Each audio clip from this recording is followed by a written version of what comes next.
Pregnancy में सर्दी खांसी जुकाम से परेशान है, दवाई लेने से डर लगता है, तो आज जानिए कुछ आसान, सुरक्षित और असरदार घरेलू उपाय जो माँ और बेबी दोनों के लिए सेफ है।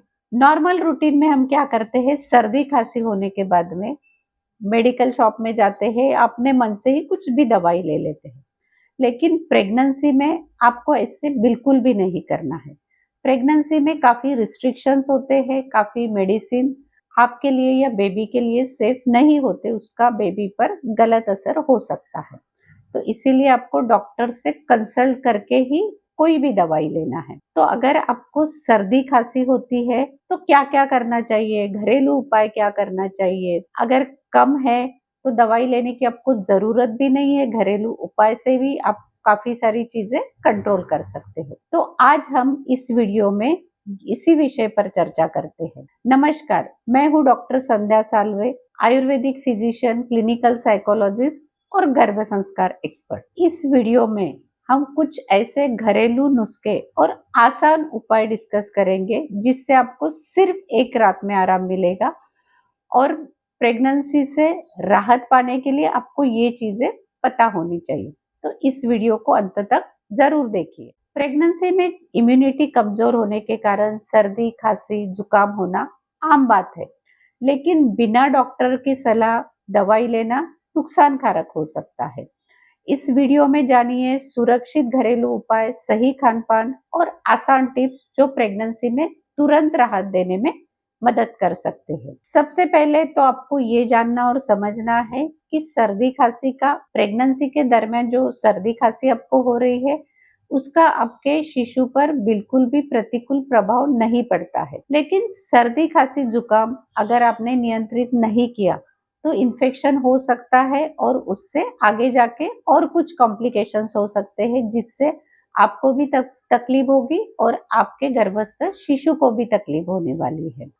सर्दी खांसी में क्या होता है, रेस्पिरेटरी ट्रैक्ट इन्फेक्शन भी बाद में हो जाता है, तो इसीलिए आपको उसे तुरंत कंट्रोल करना बहुत ज्यादा जरूरी है। तो जैसे मैंने बताया कि सबसे पहले तो आपको अपनी इम्यूनिटी स्ट्रॉन्ग करने के लिए काम करना चाहिए, क्योंकि वायरल इन्फेक्शन, मेनली सर्दी खांसी वायरल इन्फेक्शन से होता है। इसके लिए वायरसेस जिम्मेदार होते हैं। कुछ ठंडा खाने पीने से भी आपको ये हो सकती है सर्दी खांसी। तो गर्भावस्था में आपको अपनी इम्यूनिटी स्ट्रॉन्ग करने के लिए काम करना चाहिए, क्योंकि नेचुरली इम्यूनिटी थोड़ी कम हो जाती है गर्भावस्था के दौरान। उसके बाद में ही आपको ठंड से बचने के लिए कुछ घरेलू उपाय करने चाहिए। जैसे सर्दी खांसी में हम क्या देखते हैं अक्सर कि कफ हो जाता है, नाक बंद हो जाती है, थोड़ी बहुत खांसी आनी शुरू होती है, सर दर्द होता है, थोड़ा इन्फेक्शन बढ़ गया तो बुखार आना भी हो जाता है, मुंह कड़वा हो जाता है, इससे काफी सारे सिम्टम्स दिखते हैं। तो जब भी आपको थोड़ा सा लगे कि गले में खिचखिच हो रही है या नाक बंद हो रहा है, सर दर्द हो रहा है, यानी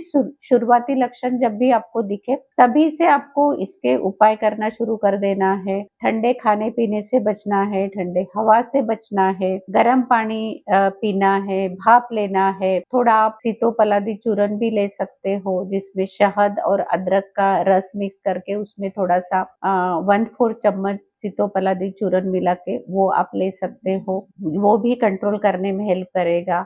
प्रेगनेंसी में अगर आप फर्स्ट ट्राइमेस्टर में हो तो आपको बहुत ज्यादा गर्म दवाई या गर्म चीजें खाना पीना नहीं है, जो सर्दी कम करने के लिए उपयोगी होती है। तो सर्दी में हम नॉर्मली काढ़ा भी बना के लेते हैं, लेकिन प्रेगनेंसी में आपको अगर काढ़ा लेना है तो बहुत माइल्ड काढ़ा लेना होगा और बहुत कम मात्रा में लेना पड़ेगा, स्पेसिफिकली फर्स्ट ट्राइमेस्टर में। तो ऐसे आप कर सकते हो। इसके साथ में ही थोड़ा सा आप चेस्ट और बैक पर ऑयल से मसाज करके भाप भी ले सकते हो, जिससे कफ पिघलने में आसानी होगी और बाहर निकलने में भी आसानी होगी। रात में सोने के पहले आपको थोड़ा सा स्टीम लेके, थोड़ा सा चेस्ट को भी स्टीम देके, गले को स्टीम देके और नाक से भाप लेके ऐसे करके ही सोना है, ताकि रात में सोने के बाद में आपको बहुत ज़्यादा कंजेशन न हो, बार-बार आपकी नींद न खुले, आपकी नींद अच्छे से आए। इसके साथ में ही आपको डाइट में भी ध्यान रखना है कि ठंडी चीज़ें आपको जैसे दही है, छाछ है या फिर आइसक्रीम, कोल्ड ड्रिंक इस टाइप की ठंडी चीज़ें, ककड़ी या ठंडे फ्रूट जो होते हैं स्पेसिफिकली समर में आने वाले तरबूजा, खरबूजा वो आपको लेना नहीं है। सीताफल बहुत ज़्यादा ठंडा होता है, पेरू बहुत ठंडा होता है, तो ये केला तो ये सब जो ठंडे फ्रूट्स है उनसे भी आपको बचना है क्योंकि खाने-पीने में आप ठंडी चीज़ें रखोगे तो डेफ़िनेटली आपका कफ बढ़ने वाली है, सर्दी बढ़ने वाली है, तो इसीलिए आपको खाने में भी सावधानी बरतनी है। इसके साथ में ही आप क्या कर सकते हो कि थोड़ा-सा आपको एसी अवॉइड करना पड़ेगा क्योंकि एसी में अगर आप रहोगे तो भी आपके शरीर में ठंड बढ़ेगी और आपका कफ भी बढ़ेगा। और सबसे ज़रूरी चीज़ है कि आपको नंगे पैर फर्श पे नहीं घूमना है, इससे भी पूरी ठंडी आपके शरीर में जाएगी। तो आपको सॉक्स पहन के रखने हैं, स्लीपर पहनना है, ठंडी से बचना है और ठंडी में बाहर घूमना भी नहीं है और कानों को भी आपको बांध के रखना है। तो इस प्रकार की सारी सावधानी अगर आप बरतोगे और छोटे-छोटे ये आसान उपाय जो मैंने आपको बताए हैं वो करोगे तो आपकी सर्दी खांसी कंट्रोल होने में मदद मिलेगी। लेकिन ये सब करने के बावजूद भी वो कंट्रोल नहीं हो रही है तो आपको बहुत ज़्यादा वेट नहीं करना है, तुरंत डॉक्टर से कंसल्ट करना है और नेसेसरी मेडिसिन लेके इसे खत्म करना है। तो अभी आप मुझे बताइए कि ये जानकारी आपको कैसे लगी? आपको लगता है कि ये जानकारी महत्वपूर्ण है? तो इसे अपने प्रेग्नेंट फ्रेंड्स के साथ भी ज़रूर शेयर कीजिए, लाइक कीजिए और इससे रिलेटेड कोई भी सवाल अगर आपके मन में है तो हमें कमेंट करके ज़रूर पूछिए।